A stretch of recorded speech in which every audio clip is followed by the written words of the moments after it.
Welcome to the Group Chat Podcast. We hope everyone is having a good time today. It is November the 6th. Yeah.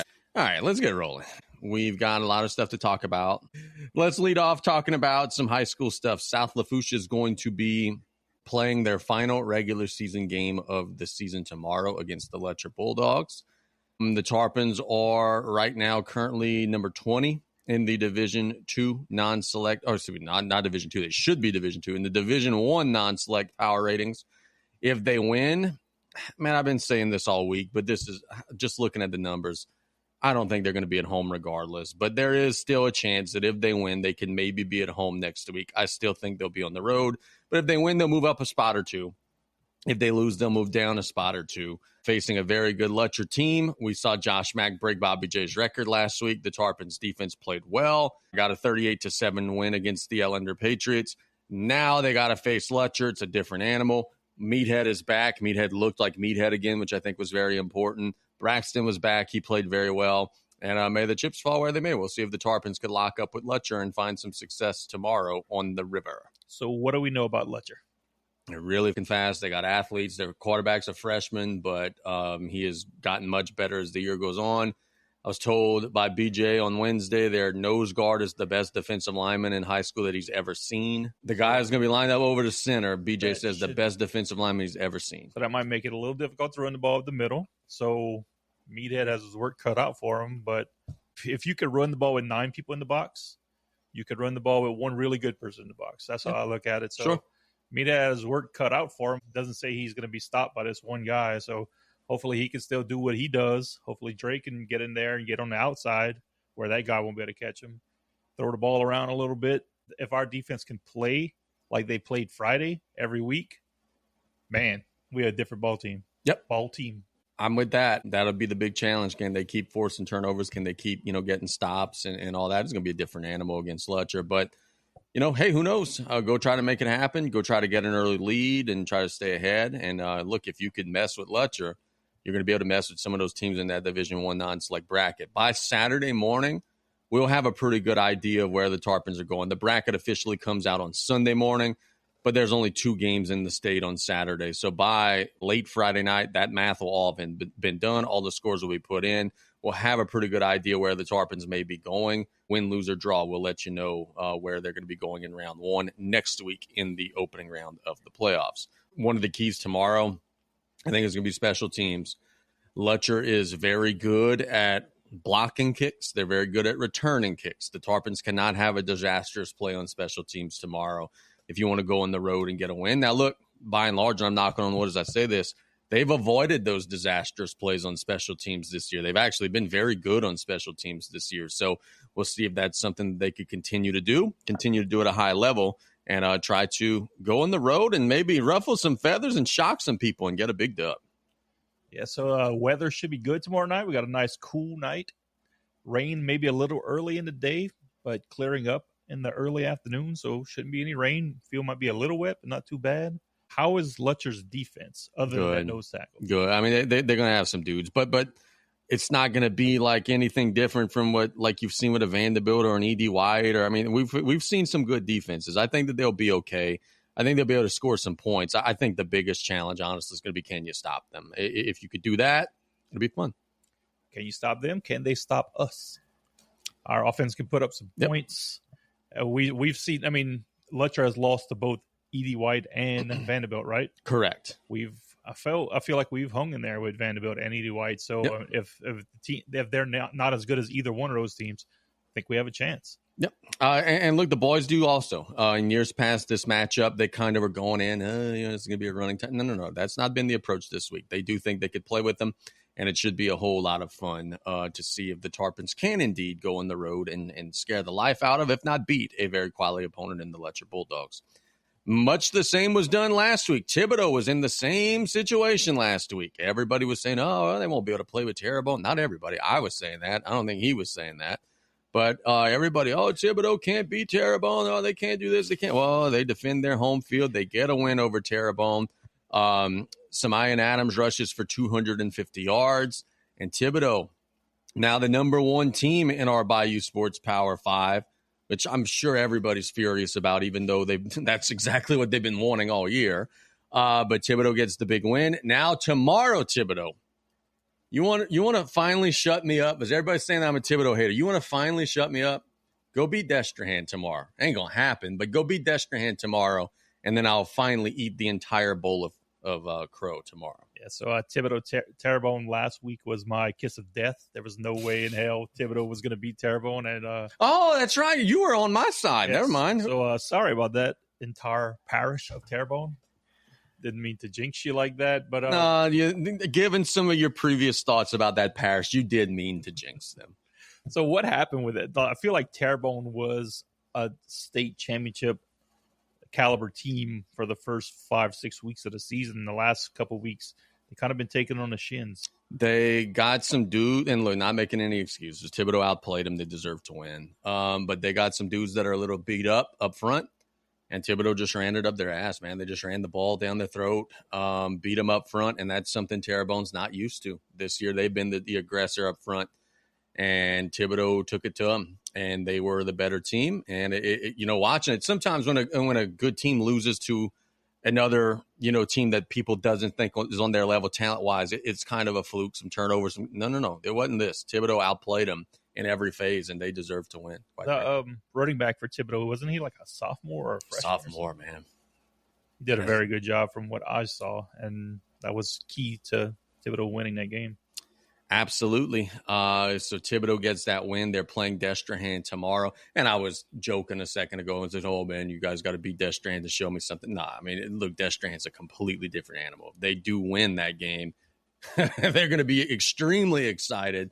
But Destrehan's kind of a different animal. Thibodaux's going into that one a pretty big underdog. I saw a group chat podcast's own, Bayou Sports' own, Casey Gisclair kind of taking some strays from that Thibodaux crowd, Thibodaux kids on Facebook this week. You saw that, huh? Who hates Casey more, the Vanderbilt faithful or Thibodaux high school students? Look, dude, today you want to know what Casey was loved by Vanderbilt. I know, right? My day today consisted of me saying, hey, guys, we're putting out our basketball preseason rankings, to which everybody was like, man, fuck them rankings. They're gonna be terrible. Y'all haven't even seen them. Y'all don't even I guess I didn't see that post. I saw the one where the first comment was like, I'm just getting in to complain about them before they come out. It must have been like on your personal.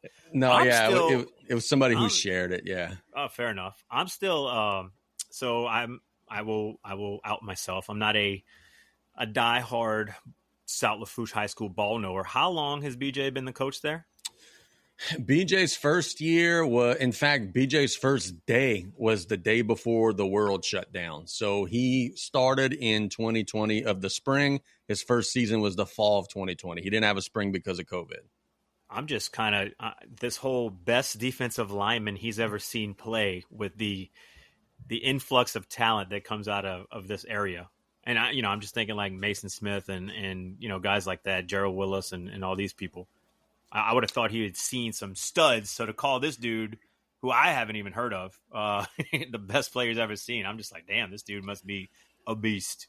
I watched some film, and look, he's being recruited. He's not like a big 5-star or anything like that, but he's disruptive. I don't know what the academic situation is. I don't know why he's not a 4 or 5-star player. He's disruptive. But I'll tell you this, though.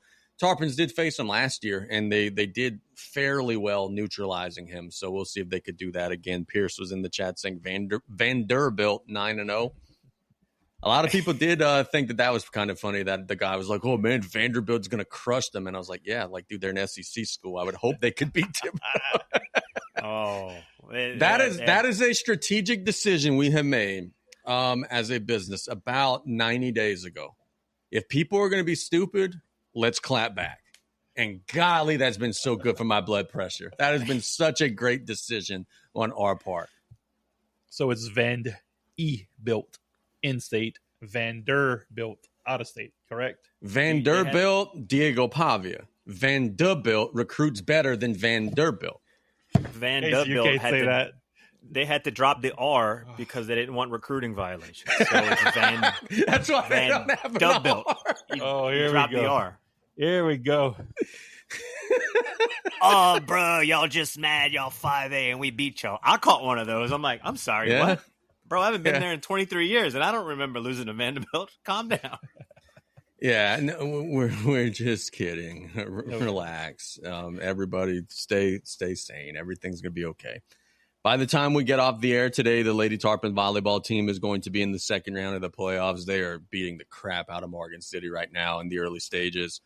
In fact, that's part of the reason why I'm a little late. I was watching that on social media. They better win, first of all, because you're getting blamed for them losing if they lose. So if for the people that are listening right now, I don't know, I'm the owner of DTB Clothing. People send me ideas of what they want for a shirt. I'll make a design.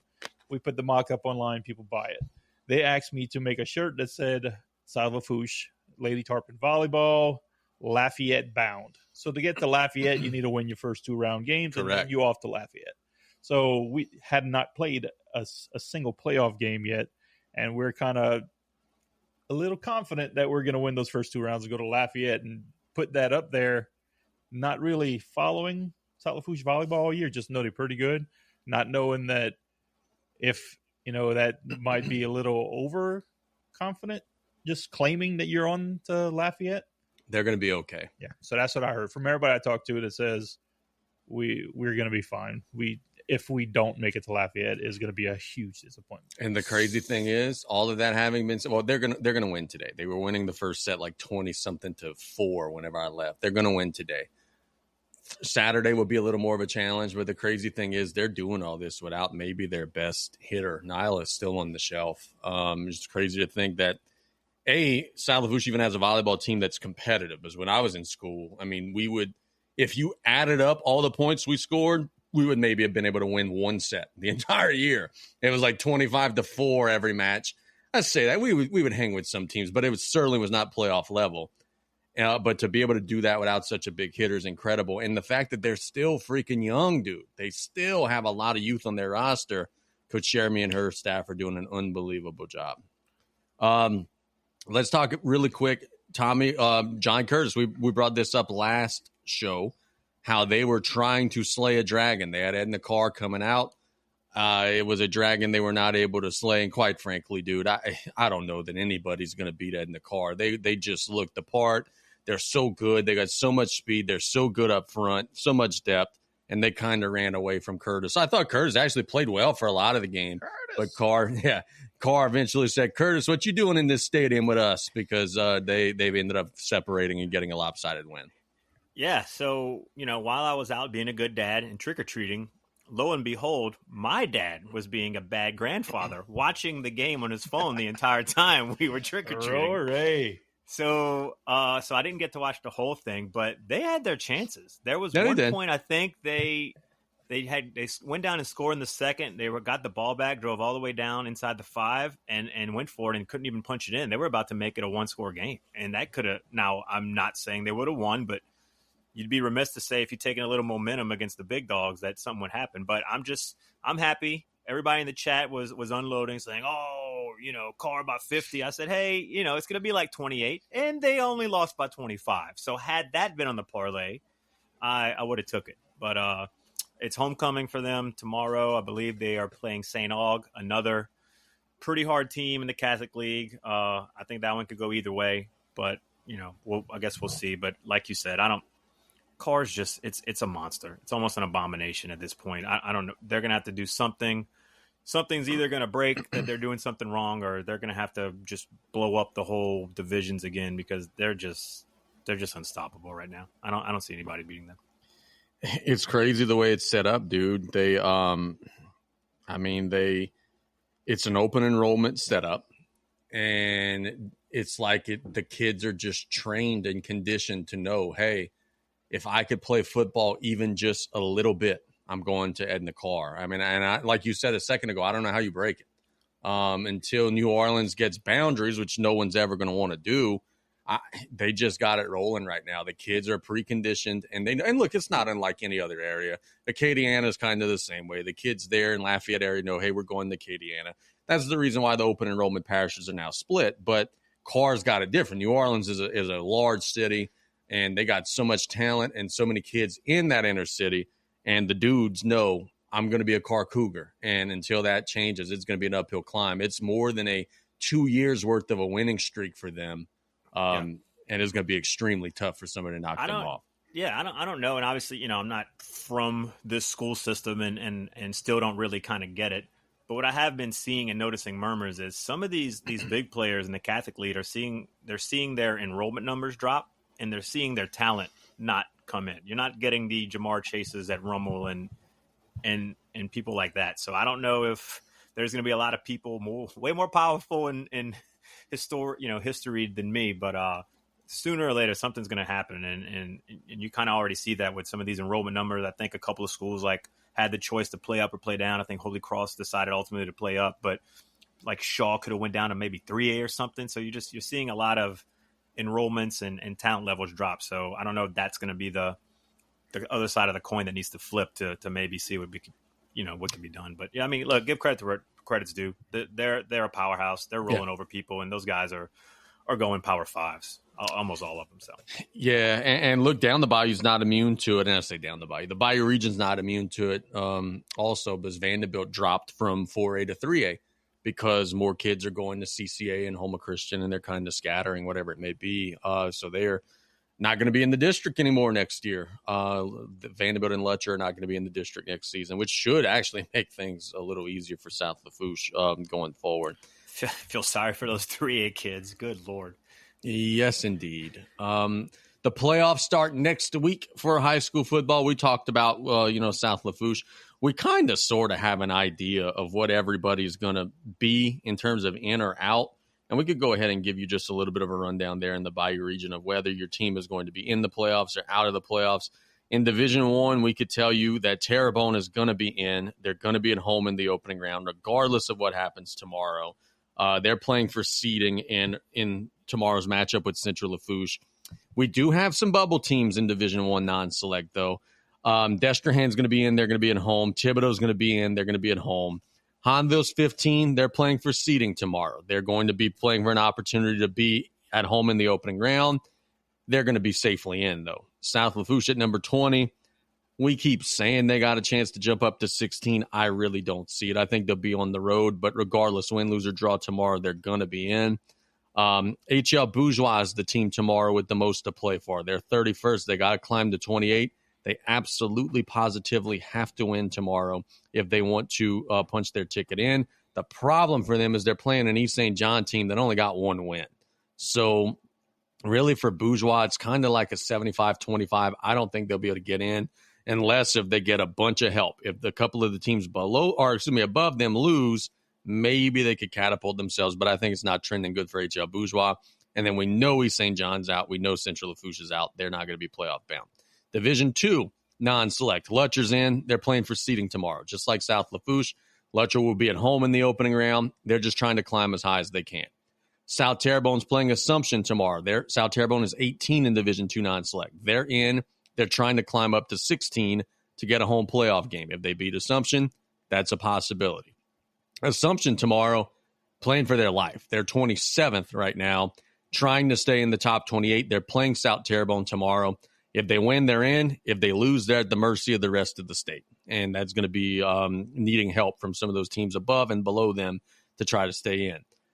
Ellender's not going to be a playoff team. Morgan City's not going to be a playoff team. Those two teams play one another tomorrow in the final game of the season. Division III, St. James is in. They're the 2 seed. They're going to have an opening round bye. And frankly, it's going to be tough to keep them out of the dome, if we're being honest. They're an incredible football team this year. In Division III, Donaldsonville's number 10. They'll be at home. And then we go to the bottom. Patterson's out. Berwick's out. We go to the select side. Division II select is where Vanderbilt and E.D. White are. Both of those teams are in, but a lot to play for tomorrow. And a reminder, Vanderbilt plays E.D. White tomorrow for the district championship in 4A. Vanderbilt's number 3 right now. They're going to get an opening round bye no matter what happens tomorrow. The top 8 schools on the private school side get byes. E.D. White is sitting at number 8. If they beat Vanderbilt tomorrow, they're getting an opening round bye. If they lose to Vanderbilt tomorrow, they're going to probably drop outside of the top 8 and then have to be playing that first playoff game.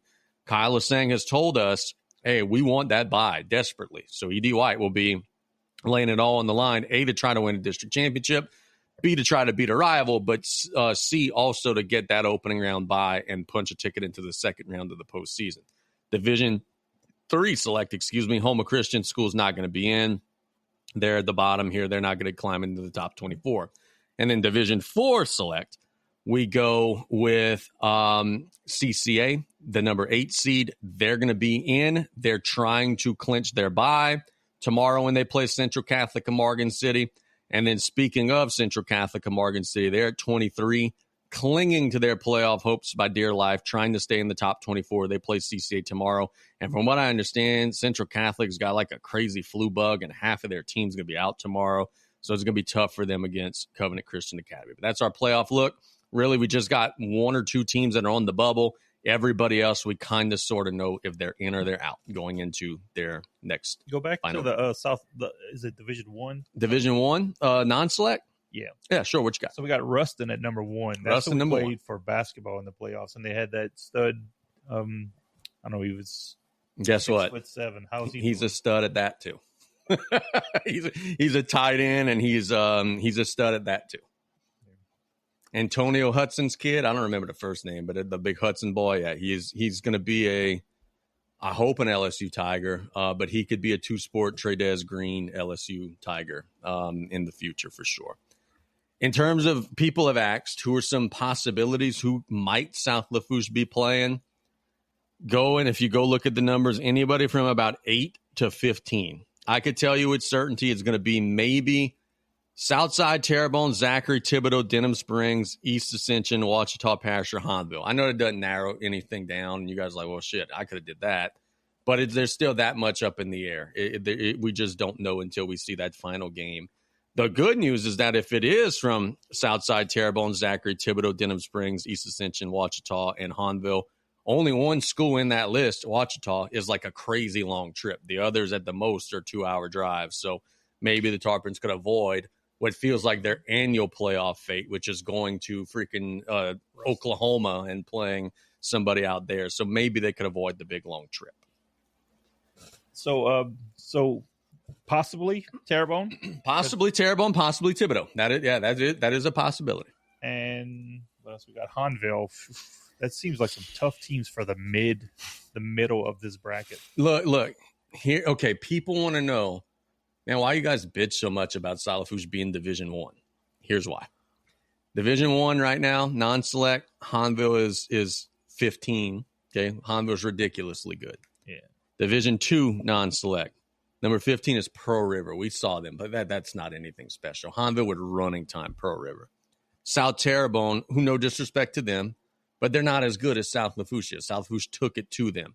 They may be getting a home game in Division 2 non-select, while South Lafourche is swimming in the deep water trying to survive with a better record and a better football team. So that's the difference, is that, and don't get me wrong, Division 2's got really good teams. Nard DeSoto, Lakeshore, Bellchase, Lutcher, hell, Cecilia, they just don't have the depth of good teams that Division 1 does. And frankly, for South Lafourche, being in Division 2 next year is going to be a godsend in every single sport. So it's enrollment that is the difference between Division 1 and Division 2, right? Correct. South Lafourche is the way they did it. They sliced all the schools into 4 parts, and the Tarpons just so happen to be at the bottom end of the top piece.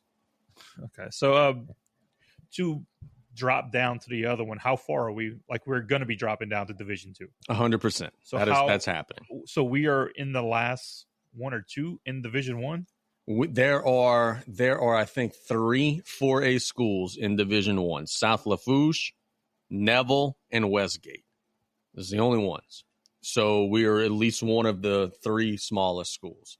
Next year we'll be one of the handful of the biggest schools in Division 2. So we'll be one of the big fish, no pun intended, next year. Sure, it would be nice to be in that Division 2 this year. Correct. Right. With the great talent pool that they have, that's absolutely correct for sure. Unfortunately, not to be. And just to clarify, so once the games go final on Friday, people should start texting and messaging you for the power rankings and playoffs instead of just using the internet on Saturday, correct? That's correct. Yeah, you guys definitely don't Google this stuff. Just text me.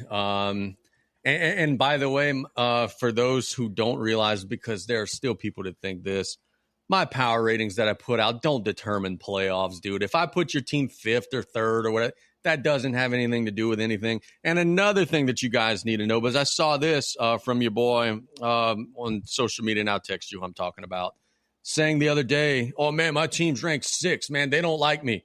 This is a mathematical formula that we're talking about right here, bro. There's no humans making any decisions here. If your team is ranked 6th, it's because the math said they were 6th. There's no human being at all involved in anything involving LHSAA playoffs. The Tarpons are 20th, not because there's a committee that said they're 20th, but there's a freaking mathematical formula that says they're 20th. That's something that a lot of people see, like, may South Lafourche beat this team. How they below that? No, dude, it's just numbers, bro. So how do you feel about that mathematical system to determine rankings? I'm glad you asked it, but this is a really good question. I always bitch about it, right? Like everybody else does. But then when we get to the semifinals, it's 1 versus 4 and 2 versus 3. Yep. So like the formula has to know something, because as much as we complain about it, the bracket always ends up holding up. Like if we had years where it was like the number 13 seed facing the number 27 seed in the finals, then I think we would have to revisit, but it never does that. So obviously the math knows something that we don't. I feel like there's so much controversy in college football with rankings and playoff seeding and whether a team's in or out of the playoffs, or if your quarterback gets hurt on your last game and you should be in the playoffs, but they don't put you in the playoffs like Florida State a few years ago. I feel like this is a much better system than we see in college football. Yeah, and look, it's straight up. It's cut and dry. If you win, you get 10 points, plus the number of wins your opponent has. So like tomorrow, Lutcher has 6 wins. South Lafourche gets 5 wins. They get 15 points if they win tomorrow, plus 1 point for every single win that someone on their schedule gets. So by the end of the night, it ended up being about a 20-point night. You add that to the average, they'd move up, whatever they move up, and everybody around the state's doing the same thing. It's still got some flaws, right? Because, for instance, if you play Terrebonne and you lose by 1, or you play Terrebonne and you lose by 101, you still get the same 7 points. But by and large, it takes any biases out, and it's a formula. And I do think that year in and year out, the formula does hold true, because the brackets usually end up working out. Yeah, it's math, and I don't get it. But if it works out better than having to see people arguing on ESPN, which we don't even get to see anymore because it's off of YouTube TV. So it's better than their opinion of who's the better team, when this is, look, this is what happened. This is the record of this team. This is who beat who. This is your formula right here. And it seems to work out a lot better with nobody. Do people, like, do other coaches like bitch about the ranking system? Not really. They kind of trust it now. Like, they know. And look, a lot of them now know how to schedule to earn the most points, and everybody's kind of used to it. I think, frankly, with as much ineptitude as there is in society today, everybody much rather take the human beings out of it. Could you imagine if we had some dudes from North Louisiana having to try to grade our teams, or frankly, and look, it works in both ways. Or, we had to try to grade how good West Monroe or Ouachita is. We didn't see none of them play. So, and that's part of the challenge too, is how do you in high school create a committee to judge teams when there's not access to see everybody? Frankly, the math works. So, Edie White famously had a 0-3 start against some very tough teams. Like, how did that affect their power rating? So it affected them enough to where they're not going to be guaranteed to get a bye. They got to win tomorrow to get that bye. But I'll tell you this, when you look at Division II Select, first and foremost, I'll go ahead and make a bold prediction. They're beating Vanderbilt tomorrow. I think they're going to win that game tomorrow. Oh, here comes the Vanderbilt hate. That's fine. We'll revisit tomorrow night.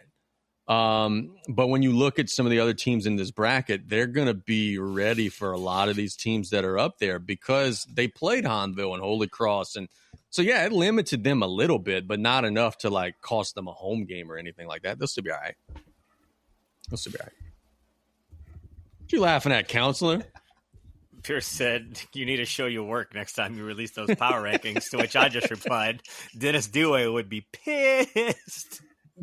Pull up them sponsors if you don't mind. That's the next thing on my little list here. We want to make sure that we want to thank everybody that supports us Got a growing list of sponsors. If you want to join our list of sponsors, be sure to reach out. We want to thank Buzz Off Mosquito Control, Down South Cards and Bats, the Lafourche Concert and Events Club, DTB Clothing. Nick was telling us that it's so super busy right now, but they got you covered if you need any tarpon gear or anything like that, playoff shirts, all that good stuff. South Lafourche football playoff shirts, South Lafourche volleyball playoff shirts. Got you covered. Riley John's Blue Boot Foundation, Martin's AC and Electric, Neil's Small Engine. If you are almost in a wreck like me today, I was posting about that on social media, you better call Thibodaux. Performance, Automotive, and Accessories, which was where I would go if I got in a wreck after calling Thibodaux. And then also Precision Agri Spray. We thank them also very much